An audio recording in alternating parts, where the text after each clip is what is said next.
Welcome along to the Ultimate Challenger GP Guide. We've already done Junior GP Guide, giving you the best setup, drivers, everything you need to know about that tier, and here we are again, now moving up to the second in this installment, the Challenger GP. So you've got four altogether: Junior, Challenger, Contender and Champions, and we're going to give you the ultimate guide for the Challenger GP. So yes, in this Challenger GP video, we are going to give you the key details to how you can go and get better at your GP events. We are going to be talking through many stuff. We're going to be talking to the best setups for the events. So we're going to be looking at your Challenger speed setup, cornering setup and power unit setup that you need to focus on and the parts that are available. You're also going to find us looking at the drivers. We've categorized the drivers into best overtaking, best defending, best race start and best tyre management, and we also include both legendary inclusion and without legendary drivers as well. So we try and give you a bit of everything in terms of it. We're going to give you some hints and tips as well as our best advice to the event. Now, the one thing and caveat and will say is that remember, in Challenger GP or any GP event, you will always get featured assets, which could change the parts and the drivers that use, as well as the sponsor task. So if there's a sponsor task which makes you use a certain part for race points, of course, you're going to want to make sure to use it. But we're going to go on a general sort of way, give you as much information as possible, and then come back into anything that we've missed out. So, let's first of all run through Challenger GP, shall we? And start with our Ultimate Challenger GP Guide. Now, before we get into setups, let's give you some hints and sort of tips of what this is around. So, you can only use in Challenger the Series 1 to Series 6 assets. So anything Series 6 or below, you can use on your car or drivers, but you can only run or win, because I don't know why I picked run, you can only win Series 1 to 6 assets as well. So you are limited. Now the AI is quite tough. It's around that Series 7 difficulty. That's the way it feels. Now, of course, boost makes a massive difference. Your speed, cornering, power unit isn't really high, so adding a good boost will make a massive difference. Always check the driver parts and what is boosted, because you might get better parts for your money. And qualifying helps at tougher tracks, which is mainly the cornering setup, which we'll come to. But let's first have a look, and that sponsor task, what I'm on about. First of all, always just check what sponsor task you have. If it's race points and a part, you might want to change this around. But what we're going to do first is get into which are the best setups to use. Now, one thing I will say is if you're after the track, what strategies to use at the track, we do a strategy guide every single week. Watch out Tuesday for qualifying, Friday for the weekend's racing as well. So first of all, let's get into your setups before we talk drivers. Now, here is your speed setup. Yes, this is a speed setup. Even though cornering is higher, this is based on just the parts that you have at this series. These are the parts that you need to focus on to build the fastest speed setup. So Supernova, Fury, Exhale, which is DRS. You do get DRS in Challenger. You have got Vortex, Curva 2.5 and Mach 2. They are your best parts. You do get a balance of speed and cornering, but you can't really do much more with your setup apart from losing massive amount of qualifying. So they would be the 6 parts that I recommend for you at home. If you don't have some of these parts or you don't have very good level, first of all start off with adding as much speed as possible, then try and add a little bit of qualifying. So basically click on your parts and go, right, that doesn't give me any speed, I don't need that. That doesn't give me any speed, I don't need that. That doesn't give me any speed, I don't need that. That's the best way to have a look at your levels that you've got. So that would be the setup I would recommend for the speed tracks, so make sure to use that one.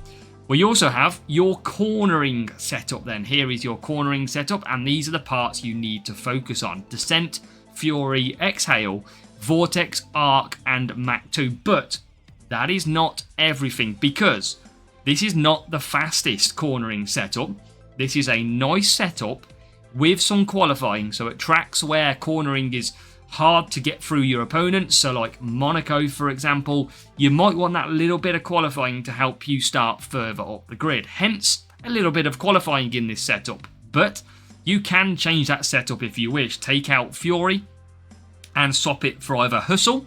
But look, only 1 cornering, 16 qualifying, not worth it. So you wouldn't use Hustle. But Beat, for example, plus 10 on the cornering, minus 17 on the qualifying, and it's faster on the pit time. So I'd be using that part at tracks where you can overtake really easy. I wouldn't be using that part on the tracks like Zandvoort, like Monaco, where it's a lot harder to overtake. So you've got that setup to use, but you can change it out, go with that, and suddenly you'll be on 163 or more or less, more cornering, but way less qualifying. So that cornering setup, make sure to always check Beat and always look to change it for Fury if you don't need as much cornering and you can take qualifying. So always check that one.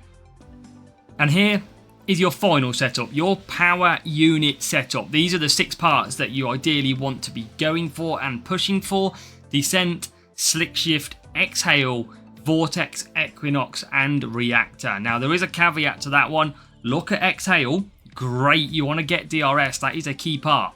But if there is a track that might not be strong on DRS that you feel, Spire, although it is boosted this week, Spire, look at that, 14 extra power unit, 13 extra qualifying, but you will not have DRS. So it's whether or not you take the DRS or not. You've got tracks out there like Spa, for example, Belgium, where you've got a really good DRS chance, and there is a lot of tracks out there like Abu Dhabi, good power unit track, all need DRS. So I would recommend that if you're going to build a DRS setup, you take the less power unit, but go for Exhale is instead of anything. So that is your speed, your cornering, and your power unit setup. They were the parts that I would especially say to you, go and level up. But if you're ever struggling, always just pick the highest of that stat and then look at your qualifying after. Definitely worth a go. Now what we're going to do now is get into your drivers. But first of all, remember, in that top right hand side of the race screen, you can see there is the little graphs. And again, in your divisions, you have to be in Challenger or above to race this GP. Now, having a look at our guide, let's go back and talk drivers then, the key part of this. So we'll bring this guide back up to us. And we've done your setup, is now about drivers. So we've done your little hints and tips, first of all. Now let's move on. So here we go then, starting with overtaking drivers. So these are without the legends, and the best drivers to focus on that I believe are Ollie Behrman, the Epic Series 6, who's got a massive 72 at max level overtaking. You've also got Isaac Hadjar in there, and Andrea Kimi Antonelli. So really good free drivers. They are the ones that ideally you want to prioritise for overtaking. However, remember, that is a case of as well, whatever level that you have them. These could be in a different order for you depending on the level. But always look out for little things as well. Look how bad Antonelli is on tyres, for example. And look at how bad at Hadjar's qualifying is. So always just take into account that as well. But Ollie Behrman is your number 1 driver without legends. Now overtaking with legends, then it changes it up then. Mario Andretti, legendary driver, look at that, overtaking of 79, and you've got James Hunt in there as well, overtaking of 79. Remember, these drivers also have a lot more points in terms of legends because they hold 335 total stats, whereas our Epic Behrman only holds 310. They are higher across the board. So James Hunt would be your second overtaking driver. Again, just watch out for tyre management, for example. And then Ollie Behrman coming in third as your best third place out of them 3. So that is overtaking with comparing legends. Now remember, we don't go through qualifying because I prefer everything else to go through. Defending then, without legendary drivers, we have got Jack Doohan. So you will notice there is 2 different colours, epic and rare. That is because they are basically the same level. Maxed Epic is the same as the maxed Rare stats. So Jack Doohan Series 4 unlock, or even higher for the Rare. And yeah, blocking, which you'll see in here, is defending. It was initially put wrong, but you've got 63 blocking, defending for Jack Doohan, 59 for Verstappen, and 52 for Behrman. So as you can see, Behrman already overtaking and defending, making it into the top threes. So Behrman, very solid already. Now, defending with legends, well, it's all legends. It's Jenson, Button then, defending of 67, as well as Coulthard with 67, as well as Hunt with 67. So these three have got equal on defence.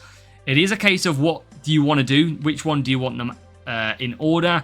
Again, I've prioritised Button because of his qualifying and his tyre management. You've then got Coulthard and James Hunt as well. So they are your three legendary drivers to focus on. We've then got Race Start. So again, featuring heavily is Ollie Behrman from Series 6.